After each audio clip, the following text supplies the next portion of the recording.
Dulu nggak punya duit Pak, dulu pengen banget umroh. Nabung nggak kumpul.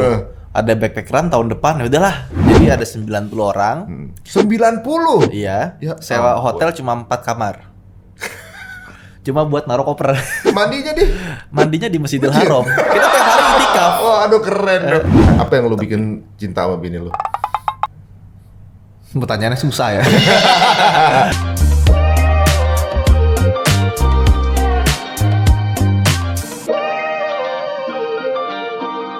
Ini yang mau jadi pertanyaan gua nih. Kok seorang Ridwan Hanif ya, kalau kita bilang ya, seorang review kendaraan. Ya, seperti kita tahu bahwa kendaraan itu lebih banyak konsumnya di kota. Dan kendaraan itu, kalau kita lihat iklan, kebanyakan tuh belakangnya gedung. Ya berarti kan sebenarnya itu kayak urban lifestyle lah gitu. Benar. Kebanyakan di kota-kota besar orang yang beli kendaraan. Benar. Jarang orang beli kendaraan untuk di sawah. Kok sekarang lu pindah ke sawah? Nah itu dia pertanyaan. Kan gue nggak nyetir di sawah juga dong. Oh iya. Nggak, tapi apa yang membuat keputusan lu pindah ke Klaten? Walaupun itu asik menurut gua ya. Kalau untuk yang nggak paham gitu. Oke. Jadi waktu itu gara-gara COVID sebenarnya sih. Kemarin itu sebelumnya itu gua kan kadang-kadang suka ada undangan kemana, ke luar negeri lah, ke keluar kota. Nah itu tuh biasanya gue tumpukin jadwal di misalkan jadwal keluar kota sama keluar negerinya tuh gue jadiin seminggu 2 minggu gitu loh. Nah jadi selama 2 minggu itu istri anak gue balik ke tempat mertua dulu. Waktu itu kan gue ada jalan-jalan ke Aceh itu loh. Nah, itu kan 2 minggu ya. Nah anak istri gue kan di Klaten. Nah, lu nyetir ke Aceh? Iya. Enggak dong. Iya nyetir. Di Acehnya doang nyetir dong? Enggak, touring. Dari naik Jakarta mobil. ke Aceh? Iya. Ya Allah, berapa hari tuh? Berangkat 14 hari, ya kan, lewat jalur barat. Terus pulangnya bulan depannya lagi mobil gue titipin di Aceh. Ya Allah, nyetir lu. Nyetir. Ujung Aceh dari. Nah, pas gue balik itu pas lagi COVID. Wow, jadi lu berangkat belum COVID, pulang udah COVID. Gue berangkat ke Aceh, udah mulai rame-rame COVID tuh, udah mulai menyeramkan ya kan. Gue udah nggak nyaman deh mau ke hotel, orang udah pada takutan. Gue mobil plat B. Udah gue ngebut.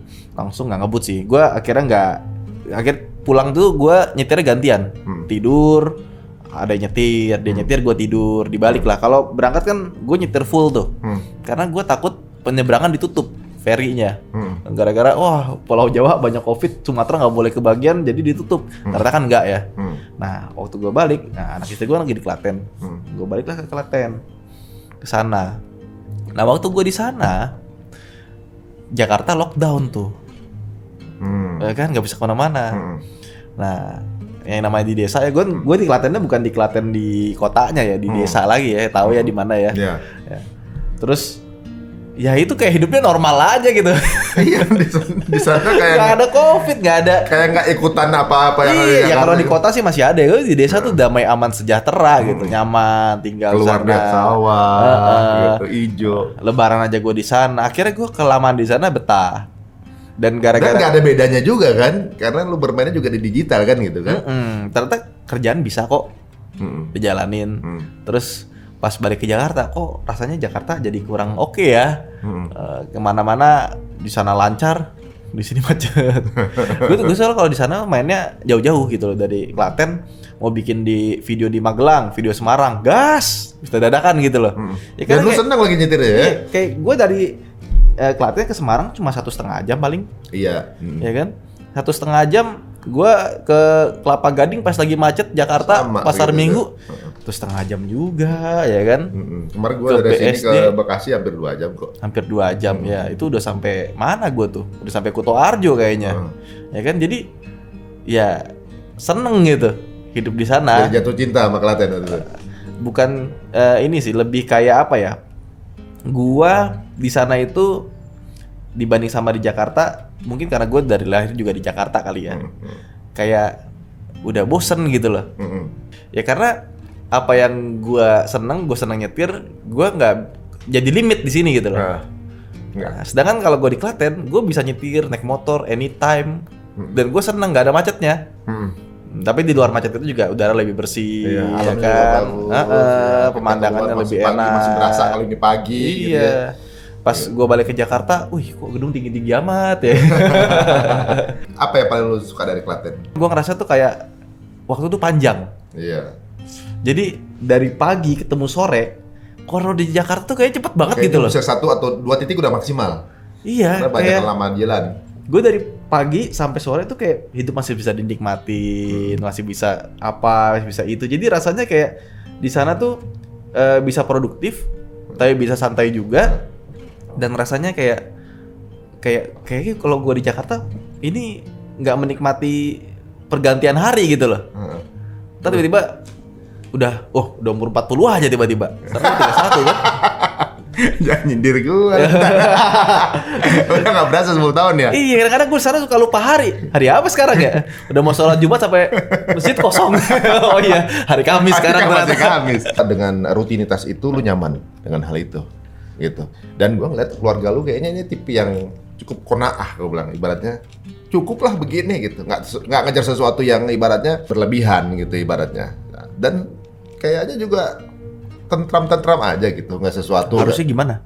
Ya mas baiknya itu gitu. Ya mudah-mudahan ini karena pernikahan yang diberkahi lah ya gitu. Amin. Ketemunya di mana? Kenal beliau gitu ibaratnya dari proses apa gitu ibaratnya dapat dijodohin atau gimana? Ya dulu waktu pas lagi umur backpacker sih, 2015. Ketemunya pertama kali di sana. Apa yang lu bikin cinta sama bini lu? Pertanyaannya susah ya. Dulu tuh apa namanya? Bini lu nonton. Susah aja. Kalau sekarang mah jawabnya gampang gitu kan. Dulu itu ketemu itu waktu udah selesai umroh justru. Terus kan jalan-jalan tuh karena kita kan umroh yang nggak punya duit gitu loh, backpacker. Beli tiketnya setahun sebelumnya ya kan. Terus di sana itu dia juga backpacker? Backpacker juga, sama. Jadi satu rombongan. Lu kenapa sih? Lu kan di sini bawa mobil, mau ke sana malah pilih backpacker kenapa emang? Dulu masih belum punya duit, Pak. Oh, itu tahun berapa tuh? Tahun 2015. Oh, ASN baru keluar 2015 ya? Dulu nggak punya duit, Pak. Dulu pengen banget umroh. Nabung, nggak kumpul-kumpul. Ada backpackeran tahun depan, ya udahlah. Nekat lah, iseng lah, ya kan. Malah kejadian. Malah ketemu jodoh gitu situ ya? Niatnya bukan ketemu jodoh. Iya, dong. Maksudnya ya, niatnya ibadah. Niatnya ibadah. Hadiahnya bonus, nggak taunya ketemu jodoh gitu kan. Iya, bisa jadi. Habis berapa sih backpacker lu? Dulu itu tiketnya 6 juta. 6 juta. Belinya setahun sebelumnya kalau nggak salah November gitu ya. Berapa? 6 jutaan, tapi dari Singapura. Iya nggak, jadi 6 juta. Total berarti sama macam-macamnya? Ada LE-nya. Jadi berapa? 5 juta? 6 jutaan juga. 6 juta, 12 tapi juta. jangan dulu ya. Iya, ada berarti total sekitar 13 juta lah. 13 ya ujung-ujungnya 16 jutaan lah. 16 juta. Padahal kalau umroh yang aslinya juga di tahun itu kayak 18 juta, beda 2 juta. Enggak. Masa sih? Ini umrohnya sebulan, Pak. Oh, sebulan. Pas bulan Ramadan.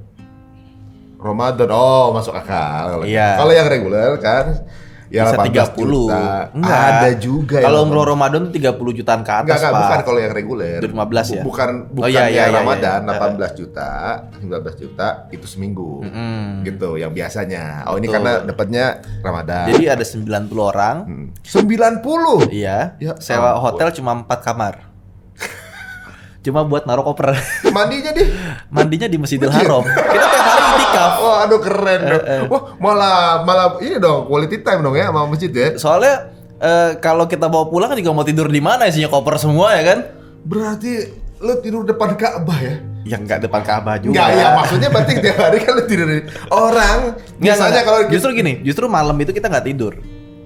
Kalau tidur pun bentar banget. Tidurnya itu habis sholat subuh, baru tuh tidur biasanya. Karena malamnya itu kita malah ibadah, itikaf terus tiap malam. Jadi mau nggak mau kita itikafnya nggak bisa istirahat. Ya boleh juga, boleh juga. Nggak bisa pulang ke hotel kan? Oh iya. Ngapain? Iya. Kita pulang ke hotel itu buat nyuci baju, ngambil baju, mandinya di Masjidil Haram pakai pancuran yang buat WC gitu ya. Gitu. Nikmat tapi itu. Iya. Rame-rame soalnya kan. Ya kan duit segitu bisa umroh sebulan lagi kan full. Waduh, itu nikmat banget. Makanya waktu kita ke Tanah Suci lagi di hotel bingung. Ini kita ngapain nih di hotel ya? Ya udah akhirnya hotel juga jadi tempat tidur doang gitu loh.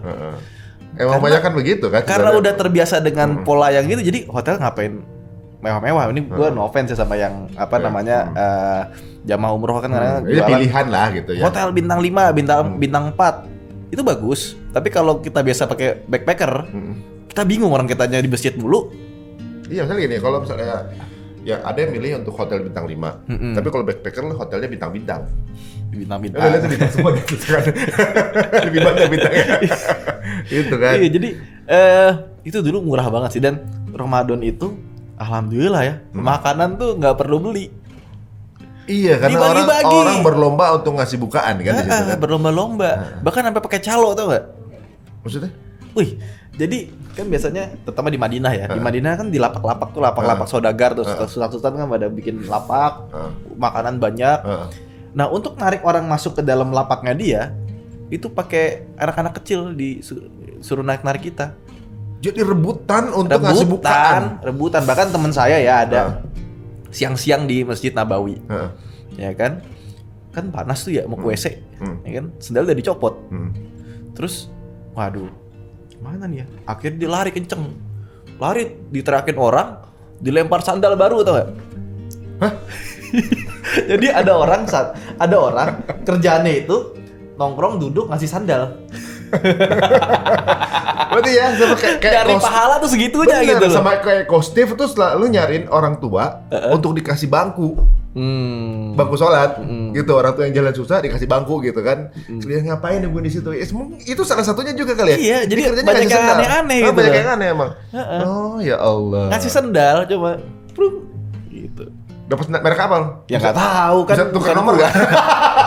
Terus lucu ada di Masjid Nabawi itu. Gua kan masukin sendal Crocs dulu, taruh kan. Nah, tiba-tiba Raudo itu dibuka yang buat cewek.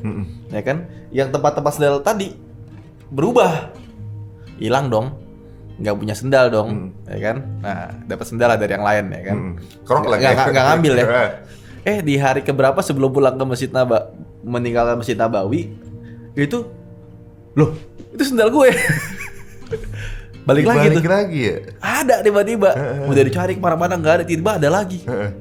Ya Allah.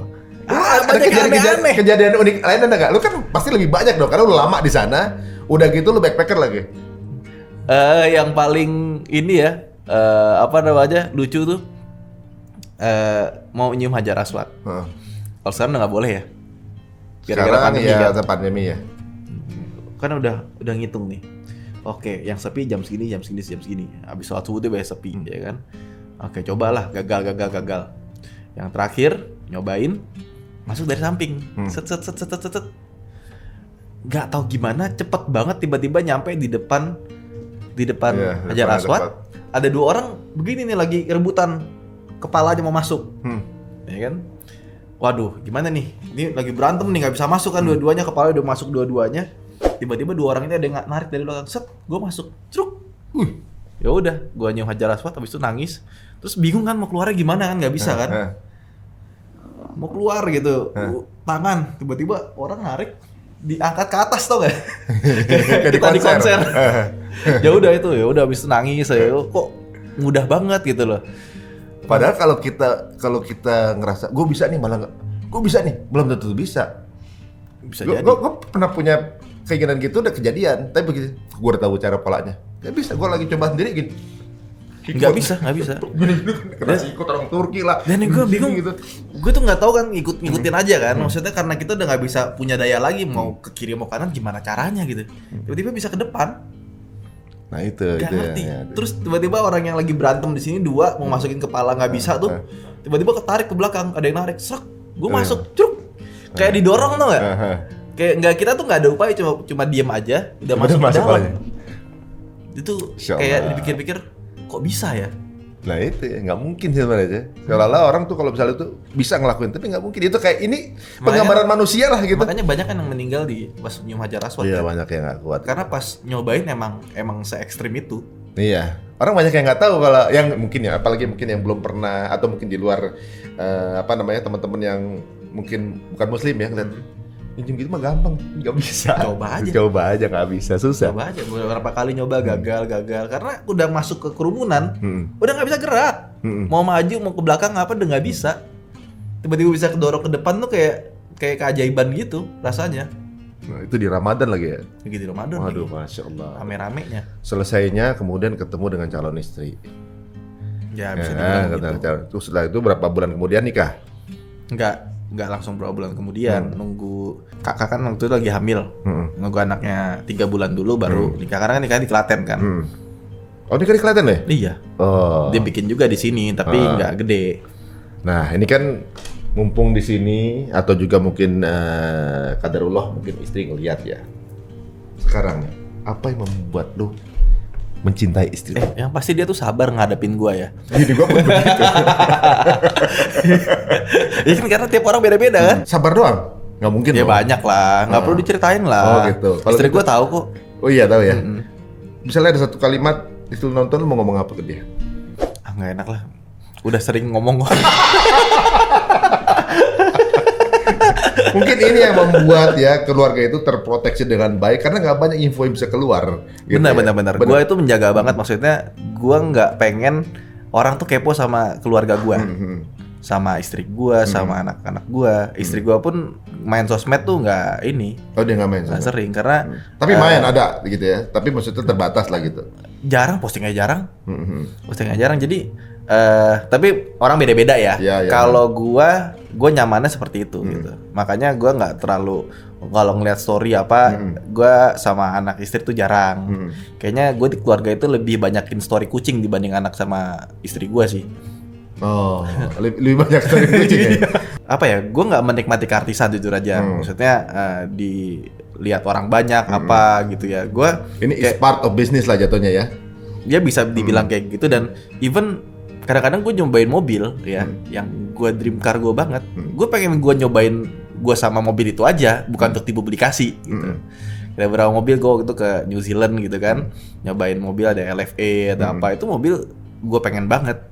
Nah jadi gue bikin videonya ternyata kurang bagus, nggak gue publish juga. Tapi di luar dari itu gue menikmatin di sirkuitnya pakai mobil itu, suaranya. Itu Semuanya sesuatu yang merdu dan lu nikmatin banget. Pak, ada kejadian aneh nggak sih selama lu jadi reviewer gini? Oh banyak. Yang paling aneh deh.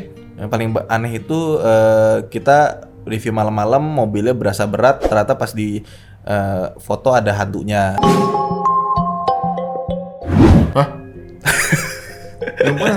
Iya, ada muka gitu. Di mananya? 2017 apa nggak salah? Ini lupa. mobil yang lu setirin. Terus? Kok mobilnya aneh berat ya kan? Jadi mistik deh. Enggak jadi misi maksud saya. Emang bener kemudian sama lu foto. sama Akbar Rais waktu itu. Oh, dari luar ya berarti yang Dari foto. luar. Iya, yang nge-shootnya. Oh. Itu tiba-tiba digangguin makhluk halus. Berapa kali lu ada? Berapa kali lu review ada makhluk halus? Enggak sih. Mobil kan pada mati gitu. Kok bisa ada makhluk halus ya? Ya makanya ketahuannya pas di kamera lagi. Bukan editan tuh itu. Bukan. Oh. Yang nemuin videografer gue, Mas, lihat ada giniannya. Oh iya. Bentar, gua minta lihat ya. Tapi gue dari dulu itu emang ini suka apa namanya ya tempat-tempat horor tuh seneng lah gitu.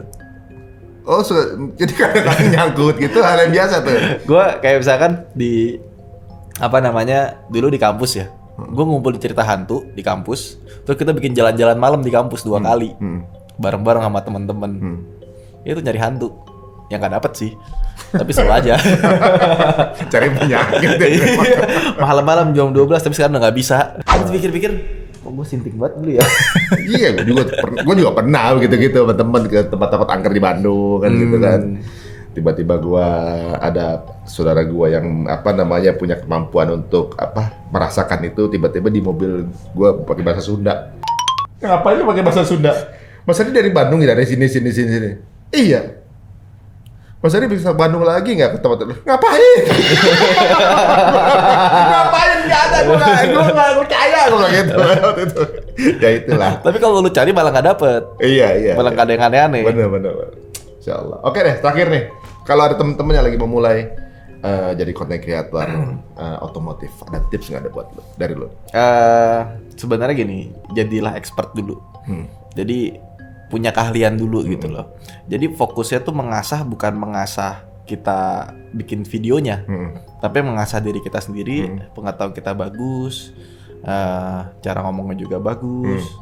Ketika itu bagus, nanti akan berdampak ke semuanya deh. Misalkan gini, kita punya bengkel, ada customer kita datang, karena kita ngomongnya bagus, orang jadi percaya. Bisa di YouTube-in juga, ya kan? Jadi kalau kita tujuannya adalah terkenal, subscribers banyak, viewers gede, kalau kita nggak dapat itu kita akan frustasi. Iya. Tapi tergantung kalau tujuan, frustasi itu tergantung tujuan, prestasi juga tergantung tujuan. Tapi kalau kita emang fokus yang meningkatkan skill, kalau YouTube-nya nggak jadi, skill kita bertambah banyak.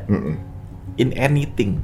Kayak contohnya, itu tuh siapa namanya? Alif Bata gitu kan. Main gitarnya jago, dia fokusnya di ini, ya sambil direkam aja dia main gitar. Terkenal juga. Dulunya juga nggak pikir bakal seperti hype seperti itu kan. Mungkin secara pribadi dia juga nggak pengen ngedokumentasiin doang mungkin ya awal. Tapi kan dia punya skill. Coba dia nggak punya skill, mau main gitar berharap viewersnya banyak. Ya nggak jadi apa-apa juga. Iya, jadi ada alasan rasional kemudian baru emosional kan. Rasionalnya kalau udah jago nggak mau lu latar belakangnya apa, udah jago mah udah betul terserah gitu. Jadi apa aja jadi, tapi kan kita basicnya udah hebat duluan. Jadi jadilah yang terbaik di satu bidang dulu gitu. YouTube dan sosial media itu ngikutin selama kita punya skill. Iya. Jadi ketahuan market yang jelasnya seperti apa, dan orang juga nonton tuh karena memang ada satu needs di situ, dan solusinya ketika nonton channel lu gitu kan. Wah, channel ini memang reviewnya bagus, kemudian memang dia orang yang kita tonton tuh paham, kan beda kalau misalnya yang kita tonton channel itu ada hostnya, presenter yang ngapalin skrip, itu kan beda feel-nya kan. Beda. Itu mungkin pendekatan TV sama YouTube tuh begitu bedanya. Kalau YouTube isinya emang expertise. Kalau TV kebanyakan emang host. Apalagi beberapa bidang tuh nggak ada jenjang karir yang jelas, jenjang keilmuan yang jelas gitu. Kayak misalkan otomotif. Kalau hukum kita tahu S2, S3, ilmu hukum, ada penyempitan lagi, hukumnya pidana, perdata apa, otomotif apa, ya kan? Iya. Nah makanya gue juga kenapa gue belajar drifting dulu, kenapa gue ikut balapan, karena gue biar ngerti. Biar paham, karena malu juga kalau kita punya subscribers banyak tapi bawa mobilnya berantakan gitu kan, nggak bagus gitu loh. Dan otomotif juga selalu berkembang kan, betul. Ada inovasi baru, nggak kemudian stuck satu limit yang kemudian nggak ada perkembangan lagi kan. Jadi ruangannya masih luas. Gitu. Dan ketika masuk ke dunia digital itu jangan merasa kita udah paling tahu semuanya. Kita harus belajar terus karena platform berubah-ubah terus kan. Enggak, bukan cuma di otomotif tuh sih, semuanya ya. Ya ada yang eksak dari dulu sampai sekarang sama aja ada. Mayoritas sih pasti ada perkembangan lah, zaman berjalan terus gitu. Tapi digital tuh dinamis banget. Iya, berubah terus. Gua dari tahun 2008, 2009 soal gue main digital. Itu kayak roller coaster. Orang yang tadinya master, besok bisa jadi bukan siapa-siapa. Iya. Yang bukan siapa-siapa, besok bisa jadi master. Iya, jodohnya ini nothing, tiba-tiba viral. Bisa gitu kan? Iya. Nah, iya itu dia. Makanya jadi harus never stop learning lah. Kalau kata Steve Jobs apa? Apa tuh? Stay hungry, stay foolish. Waduh, gue Steve Jobless.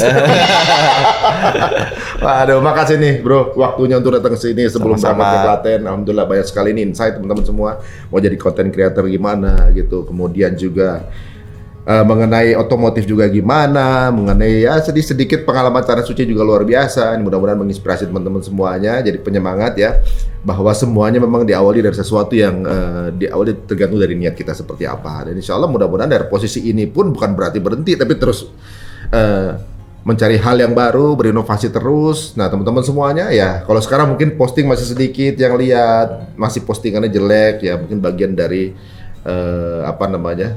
praktis ya, bagian dari usahanya, ditambah ya tetap tajemin kemampuannya ya, Masya Allah. Ini buat kita semuanya inputannya. Terima kasih nih bro. Sama-sama. Mudah-mudahan ketemu ibaratnya satu titik stabilitas yang lu rasa ini udah kayaknya gue udah nyaman di sini. Tapi bukan berarti kita di comfort zone, maksudnya kayak lu ketemu di Klaten ini kan satu titik kenyamanan yang ya lu tetap bergerak, tapi ada satu momen di mana nikmat Allah tuh, ketenangannya tuh berasa di situ gitu ya, Masya Allah. Dan luar biasa teman-teman semua, beliau ini nggak pernah berhenti bergerak, senangnya nyetir. Jadi teman-teman apapun hobinya sekarang, lakuin, do what you're doing, tapi jadi expertise yang luar biasa. Kita tutup dengan Assalamualaikum warahmatullahi wabarakatuh. Waalaikumsalam warahmatullahi wabarakatuh.